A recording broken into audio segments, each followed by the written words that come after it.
Hello दोस्तों, नमस्कार। एक बार फिर से स्वागत है आपका एक नया और महत्वपूर्ण वीडियो में। दोस्तों, जो कैंडिडेट्स 17वीं ऑल इंडिया बार परीक्षा यानी कि AIBE 17 में भाग लेने वाले हैं, ये वीडियो उनके लिए बहुत इंपॉर्टेंट होने वाली है, क्योंकि आज की वीडियो में मैं आपको वो सभी ट्रिक्स बताऊंगा जिनको फॉलो करके, जिनको अपनाकर आप AIBE 17 को निश्चित रूप से क्रैक कर सकते हैं।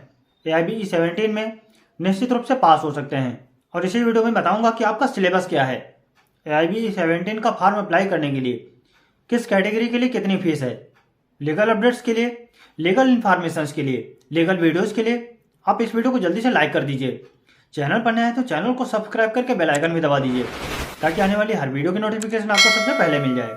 चलिए दोस्तों, शुरू करते हैं और जानते हैं कि वो क्या टेक्निक है, वो क्या ट्रिक्स हैं जिनको अपनाकर आप AIBE 17 में निश्चित रूप से पास हो सकते हैं, AIBE 17 को 100% क्रैक कर सकते हैं।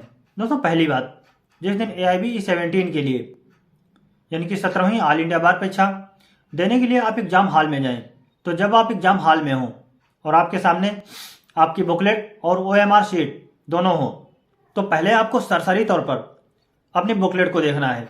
बुकलेट के सभी क्वेश्चंस को सरसरी तौर पर देखना है और फिर बुकलेट में ही उन क्वेश्चन पर आपको टिक करना है जो आपको सबसे अच्छा तरीके से आते हैं।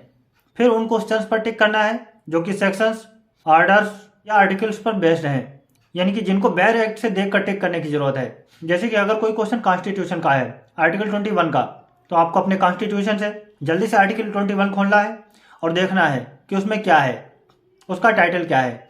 फिर उसमें जो टाइटल होगा वो आपको सबसे पहले वही उस पर टिक कर देना है। यानी कि बुकलेट में आपके जो 4 ऑप्शन है ABCD, उसमें से जो भी ऑप्शन है उस ऑप्शन पर जल्दी से टिक कर देना है। और सबसे लास्ट में उन क्वेश्चंस पर टिक करना है जिनके बारे में आपको लगता है कि गेस करने की जरूरत है आपको, यानी कि सोचने की जरूरत है। क्योंकि कुछ क्वेश्चंस ऐसे भी हो सकते हैं जिनके बारे में, जिनको देखकर आप कंफ्यूज हो जाएं और सोच में पड़ जाएं। तो ऐसे क्वेश्चंस को सबसे बाद में कीजिएगा। जब बुकलेट में आप सभी क्वेश्चंस को टिक कर लेते हैं, उसके बाद में जो क्वेश्चंस आप अच्छे से जानते थे और जिनको बैर एक्ट से देख के आपने टिक किया था, वो सारे क्वेश्चंस आप OMR शीट में गोले काले कर दीजिए। और सबसे लास्ट में आप OMR शीट में वो गोले काले करेंगे जिन्हें आपको गेस करने की जरूरत है, जिनके बारे में सोचने की जरूरत है कि कौन सा ऑप्शन हो सकता है, A, B, C या D, कि फला क्वेश्चन का कौन सा ऑप्शन हो सकता है, A, B, C या D। दूसरी बात, दोस्तों, जब आप एग्जाम हॉल में होते हैं तो कुछ कैंडिडेट ऐसे भी होते हैं जो आपका ध्यान भटकाने की कोशिश करते हैं, आपको कन्फ्यूज करने की कोशिश करते हैं।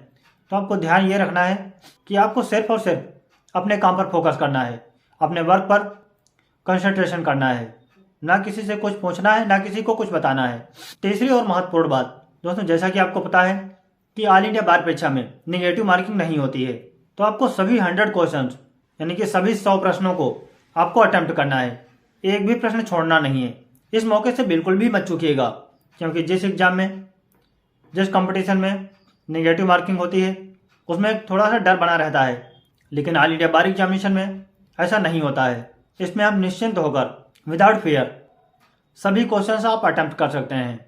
चौथी महत्वपूर्ण बात, दोस्तों, ऐसा देखा गया है कि जब लोग ऑल इंडिया बार परीक्षा देने के लिए जाते हैं तो बहुत से लोग गाइड्स ले जाते हैं, बहुत सी बुक्स ले जाते हैं और बैर एक्ट्स भी ले जाते हैं। मैं आपको क्लियर तौर पर बता दूं, जब आप AIBE 17 देने के लिए जाएं तो आपको सिर्फ और सिर्फ बैर एक्ट ले जाने हैं, ना गाइड कोई ले जानी है, ना ही कोई अदर बुक्स ले जानी है। आपको सिर्फ और सिर्फ बैर एक्ट्स ही ले जाने हैं, क्योंकि जो सेक्शन वाले क्वेश्चन होते हैं, ऑर्डर्स वाले क्वेश्चन होते हैं, आर्टिकल्स वाले क्वेश्चन होते हैं, उनको बैर एक्ट से देख के करने में बहुत आसानी रहती है। जैसे कि अगर आपकी बुकलेट में दिया हुआ है कि दंड प्रक्रिया संहिता की धारा 125 क्या प्रावधान करती है, अगर आपके पास CRPC का बैर एक्ट है, यानी कि दंड प्रक्रिया संहिता का अगर आपके पास बैर एक्ट है एग्जाम हॉल में, तो आपको जल्दी से सेक्शन 125 यानी कि धारा 125 खोलनी है और देखनी है वो क्या प्रावधान करती है। CRPC का सेक्शन 125 मेंटेनेंस से संबंधित है, तो आपको जल्दी से देखना है कि आपकी क्वेश्चन बुकलेट में वो कौन सा ऑप्शन है A, B, C, D में से जिसमें मेंटेनेंस से संबंधित प्रावधान दिया गया है। जिस ऑप्शन में है उसी ऑप्शन को जल्दी से टिक कर देना है। लेकिन अगर आपके पास बुक है, गाइड है, तो आप उसमें ढूंढे ही नहीं पाएंगे कि ये सेक्शन है कहाँ पे, या ढूंढे अगर पा गए तो आपका सारा टाइम इसी में चला जाएगा। दोस्तों, वीडियो को स्किप बिल्कुल भी मत कीजिएगा, क्योंकि लास्ट में मैं आपको बहुत ही इंपॉर्टेंट बातें बताऊंगा। दोस्तों, अब बात करते हैं आपके सिलेबस की, यानी कि AIBE 17 का सिलेबस क्या है। दोस्तों, AIBE 17 के सिलेबस में टोटल 19 टॉपिक्स हैं जो कि 100 मार्क्स कैरी करते हैं, यानी कि 100 नंबरों का पेपर आएगा। सिलेबस आप अपनी स्क्रीन पर भी देख सकते हैं। कॉन्स्टिट्यूशनल, सीआरपीसी, सीपीसी, ये तीनों 10-10 नंबरों के आएंगे। आईपीसी, एविडेंस और फैमिली लॉ, ये सभी 8-8 नंबर के आएंगे। आर्बिट्रेशन एक्ट, जिसमें इंक्लूड होंगे अल्टरनेटिव डिस्प्यूट्स के मामले, वो आएगा आपका 4 नंबर का। पीआईएल यानी कि पब्लिक इंटरेस्ट लिटिगेशन, ये भी 4 नंबर का आएगा। एडमिनिस्ट्रेटिव लॉ 3 नंबर का आएगा। Professional ethics, professional misconduct under BCI rules यानी कि bar council of India rules, ये भी 4 नंबरों का आएगा। Company law, environmental law, cyber law, land acquisition act, intellectual property laws, ये पांचों 2-2 नंबर के आएंगे। लेबर एंड इंडस्ट्रियल लॉ, ये 4 नंबरों का आएगा। Law of tort, MV act यानी कि motor vehicle act and consumer protection law, ये आएगा आपका 5 अंकों का। टैक्सेशन लॉ 4 नंबरों का आएगा। Contract law, specific relief act, property law और एनआई एक्ट यानी कि निगोशिएबल इंस्ट्रूमेंट एक्ट, ये चारों सब्जेक्ट मिलाकर आपका आएगा 8 नंबरों का। तो इस तरीके से आपका जो क्वेश्चन पेपर आएगा वो टोटल 100 नंबरों का होगा, 100 मार्क्स का। लेकिन दोस्तों आपको ये सारे बैरेक्ट लेकर नहीं जाने हैं, क्योंकि ऐसी कोई ज़रूरत ही नहीं है। आपको कल 8 टॉपिक्स के बैरेक्ट लेकर जाने हैं। पहला कॉन्स्टिट्यूशन लॉ, दूसरा आईपीसी यानी कि इंडियन पेनल कोड, तीसरा सीआरपीसी यानी कि कोड ऑफ क्रिमिनल प्रोसीजर, चौथा सीपीसी यानी कि code of civil procedure, evidence act, family law, family law में हिंदू लॉ और मुस्लिम लॉ दोनों आ जाते हैं। पीआईएल यानी कि public interest litigation, contract law, specific relief act, property law और एनआई एक्ट यानी कि निगोशिएबल इंस्ट्रूमेंट एक्ट, ये टोटल 8 टॉपिक्स हैं जिनके बैरेक्ट आपको एग्जाम हॉल में लेकर जाने हैं। इनके अलावा आपको कोई ना बुक्स ले जानी है और ना तो किसी भी प्रकार की कोई गाइड ले जानी है। इन 8 टॉपिक्स के अगर मार्क्स को मिला दिया जाए तो होते हैं टोटल 66 मार्क्स यानी कि 66 नंबर। लेकिन आपको पास होने के लिए सिर्फ और सिर्फ 40% यानी कि 100 में 40 नंबर चाहिए। और कुछ ऐसे भी क्वेश्चन होंगे जो आप पहली ही नज़र में देखते ही टिक कर देंगे, यानी कि जो आपको बहुत अच्छे से आते होंगे, कहीं से आपको देखने की जरूरत ही नहीं पड़ेगी, कुछ सोचने की ही जरूरत नहीं पड़ेगी। तो 70% का आपका ऐसे ही हो जाएगा और आपको चाहिए पासिंग मार्क्स केवल 40। अब बात करते हैं फीस की। दोस्तों फीस में कोई भी चेंज नहीं किया गया है। जनरल ओबीसी कैटेगरी वालों के लिए 3,560 रुपये है, जबकि SC ST कैटेगरी के लिए 2,500 रुपये फीस है।